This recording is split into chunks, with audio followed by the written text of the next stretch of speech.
이 새벽 우리에게 주시는 하나님의 말씀은 에스겔서 2장입니다. 그가 내게 이르시되 인자야, 내 발로 일어서라. 내가 내게 말하리라.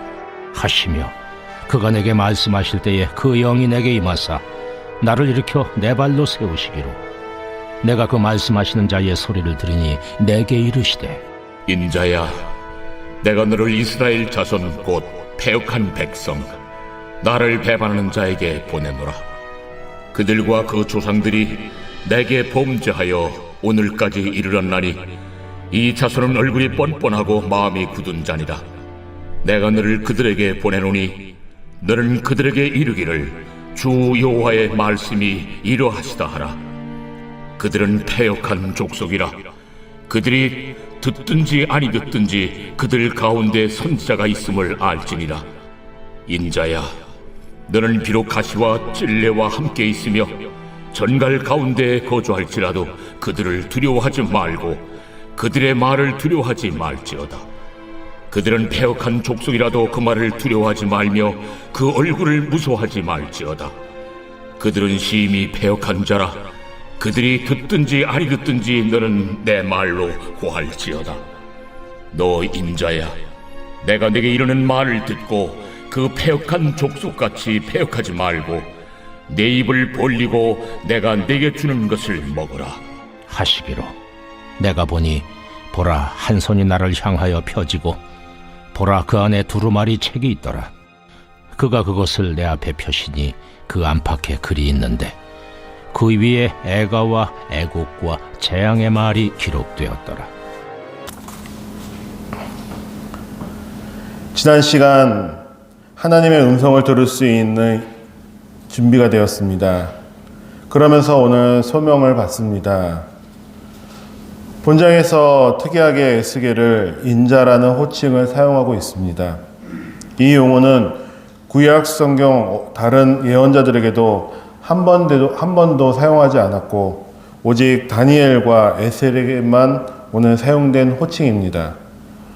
오늘 에스겔을 부르는 이 호칭의 의미는 작고 보잘것없는 존재로 하나님의 말씀을 오늘 전하는 사자로 부름받았음을 알려주는 것을 볼 수 있는 것입니다. 즉 하나님께서는 에스겔에게 오늘 인자라는 호칭을 사용함으로써 모든 능력이 오직 하나님께로부터 옴을 강조하며 또한 더 겸손하게 소명을 감당하도록 권면하고 있는 것입니다. 오늘 2장 1절에서 2절의 말씀을 보면 이렇습니다. 그가 내게 이르시되 인자야, 내 발로 일어서라. 내가 내게 말하리라 하시며 그가 내게 말씀하실 때에 그 영이 내게 임하사 나를 일으켜 내 발로 세우기로 내가 그 말씀하시는 자의 소리를 들으니. 특별히 에스겔을 오늘 자신에게 하나님의 신이 임하였다라고 오늘 강조하면서 직접 그 음성을 들었다고 기억하고 있음을 볼 수 있습니다. 이거로써 오늘 1장에서 들을 준비가 되었을 때 오늘 이제 그 소명을 에스겔에게 전하고 있는 것입니다. 하나님의 말씀을 전하는 자는 그 안에 하나님의 능력으로부터 왔음을 잊지 말아야 합니다. 오늘 에스겔에게 임한 그 영은 루아르로 숨결을 뜻하고 있습니다. 이 숨결은 바람, 영이라는 우리가 태초에 1장 1절의 말씀에 태초에 하나님의 말씀이시니라라는 그 하나님의 사람을 또한 만드셨을 때 그 기억을 하실 수 있을 것입니다. 사람을 흙으로 만드시고 어떻게 하셨습니까? 하나님께서 코에 생기를 불어넣으셨습니다. 오늘 그 숨결을 뜻하는 것이 바로 이 루아르입니다. 에스겔은 하나님의 말씀, 음성을 들을 때에 오직 여호와의 충만한 그 영광의 형상에 압도되어 엎드려 있었지만 두려워하는 에스겔에게 오늘 일어설 것을 명하고 있습니다. 앞서 1장 28절의 마지막 구절에 여호와의 영광의 형상을 나타냈을 때 하나님의 음성을 듣는 그 경청의 자세를 취하는 것은 우리가 어떠한 그 상태에 있는지 시종일관 또한 여호와의 말씀을 청종하는데 심혈을 기울여야 한다라고 말씀하고 것입니다. 이 음성이 우리 모두에게 전하는 방식이 동일하게 임한다라고 생각한다면 분별하기 좋겠지만 각 사람에게는 다르게 임합니다. 그러하게 듣는 이는 여호와의 말씀에 청종하면서 말씀대로 따르기만 하면 됩니다. 하나님은 바로 이런 태도를 가지고 있는 자들에게 하나님의 뜻을 보여주며 또한 그들이 자신이 감당할 수 있는 사역을 맡기십니다.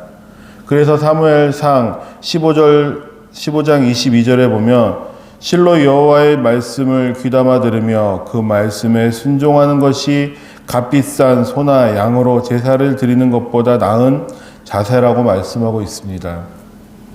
그러나 하나님께 오늘 순종하면 그분의 명령을 따르기란 참으로 힘이 듭니다. 이에 바울은 로마서 6장 19절에 이렇게 이야기하고 있습니다. 너희 육신이 연약함으로 내가 사람의 예언대로 말하노니 전에 너희가 너희 지체를 부정과 불법에 내주어 불법에 이른 것 같이 이제는 너희 지체를 의에게 종으로 내주어 기록함에 이르라 라고 말씀하고 있습니다. 따라서 우리는 다만 겸손한 마음으로 주의 은혜를 기대해야 합니다. 주의 은혜란 바로 예수님께서 우리를 대신하여 죽으신 것입니다.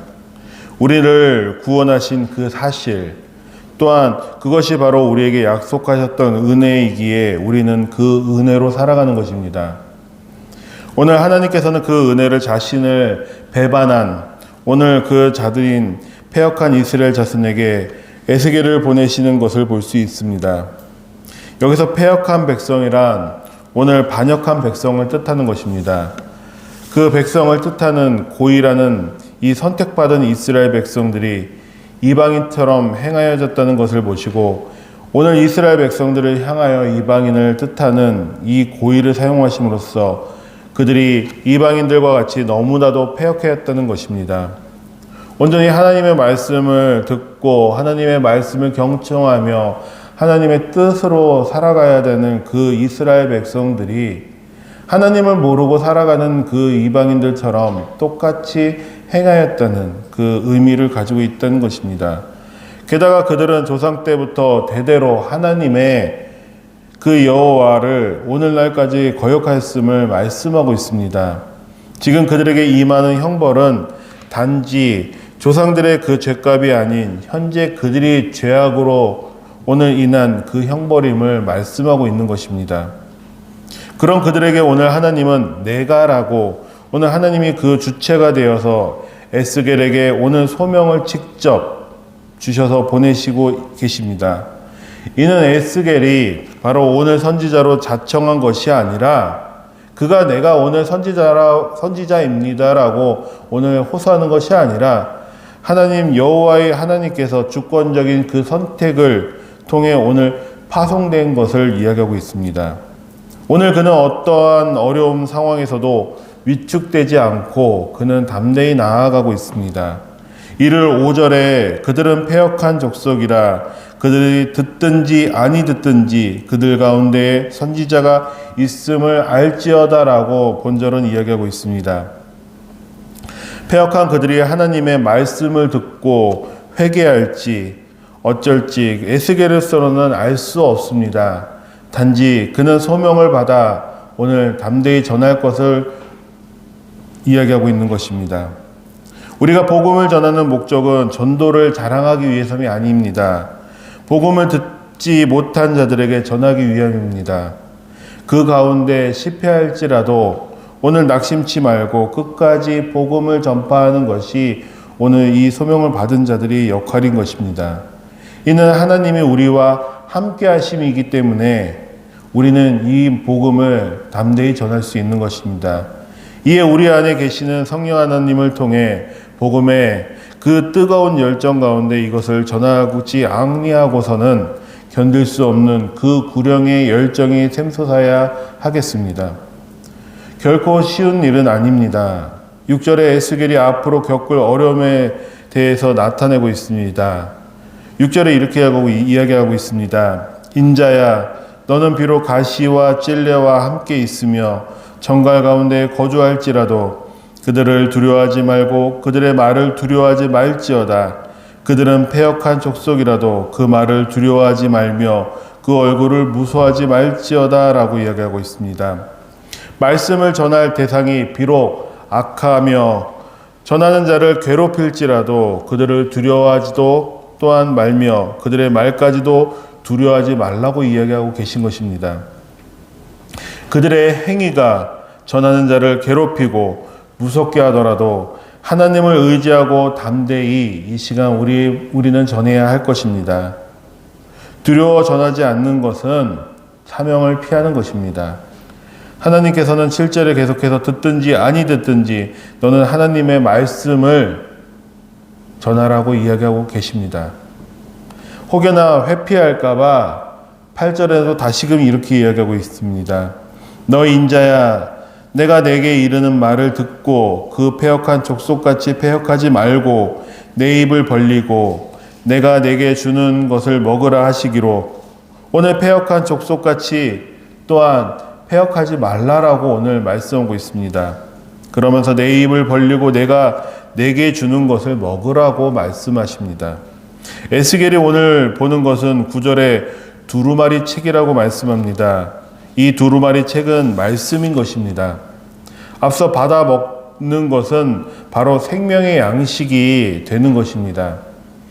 말씀을 전하는 자는 먼저 그 말씀을 스스로 깨달아 알고 그것이 그 자신을 감동시키며 움직일 수 있어야 합니다. 단지 그냥 전하는 것이 목적이 돼서도 아니 되고 내가 말씀을 통해 나의 자신의 양식이 되며 스스로 깨달아서 이것을 내가 곱씹어서 오늘 그들에게 전해야 하는 것입니다. 이것이 바로 올바르게 하나님의 말씀을 정확히 전하는 것, 이것이 전하는 자의 자세인 것입니다. 게다가 보라는 여기서 감탄사입니다. 에스겔은 놀라서 쳐다본 장면을 나타내고 있습니다. 에스겔이 놀라서 오늘 쳐다본 장면에 그 책에는 이스라엘과 오늘 열방의 그 죄악과 그들의 받을 심판 그리고 그들의 패망이 기록되어 있습니다. 이스라엘이 백성의 하나님의 말씀에 청종하며 따르는 자들이라면 그들에게 에스겔은 애가와 애곡과 재앙의 말을 전할 필요가 없습니다. 또한 이런 내용을 듣고 좋아할 자는 아무도 없습니다. 그러하게 이것을 전하기는 너무나 힘이 든 것입니다. 하지만 그럼에도 불구하고 전해야 하는 것, 이것이 바로 하나님의 소명을 받은 자의 사명인 것을 다시금 확인하고 있는 것입니다. 우리 또한 이 사명을 잘 감당해야 합니다.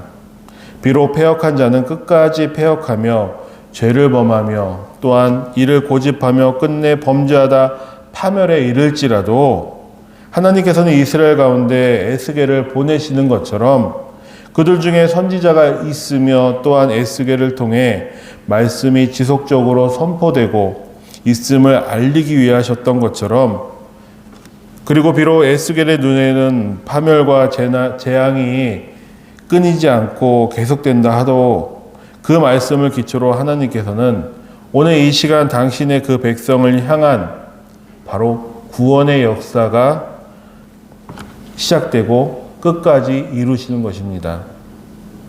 이 구원은 너무나 우리가 잘 알고 있다시피 죽음에서 생명으로 옮겨지는 것. 영원히 죽을 수밖에 없었던 그들을 끝까지 사랑하셔서 구원의 자리로 이끄셨던 것처럼 귀한 이 소장교회 성도님도 이 소망 가지고 살아가는 시간이 되기를 소망합니다. 또한 축복합니다. 기도하겠습니다. 사랑과 은혜가 풍성하신 하나님 아버지, 오늘 이스라엘 백성들을 보며 패역한 백성이라고 믿지 않는 자들과 동일하다고 말씀하셨을 때 하나님께서는 그들을 향하여 진노와 아버지 재앙을 말씀하셨습니다. 하지만 그걸로서 끝나는 것이 아니라 그들을 사랑하셔서 끝까지 그들을 생명으로 옮기시기 위해서 오늘 에스겔을 보내셨던 것처럼 이 시간 그에게 또한 사명을 주셔서 복음을 전하게 하셨던 것처럼 우리 귀한 선악교회 성도님들 한 분 한 분, 또한 이 시간 이 눈물을 흘리며 기도하시는 성도님들 한 분 한 분들에게 아버지 그 사명을 붙잡고 나아갈 수 있는 귀한 아버지 열정을 주시옵소서. 그 가운데 우리가 전해지는 이 선포의 말씀들 가운데 하나님의 말씀이 살아 움직여서 아버지 많은 영혼들이 다시금 더 하나님 앞에 돌아올 수 있도록 나를 써주실 것을 믿고 아버지 기도하며 나아갑니다. 이 시간 이 새벽 또한 이 한 주를 살아가기 위해서 하나님의 말씀을 또 듣고 묵상하며 나아갑니다. 이 말씀이 나에게 살아 움직여 아버지 깨닫는 시간이 될 수 있도록 주님 허락하여 주시옵소서.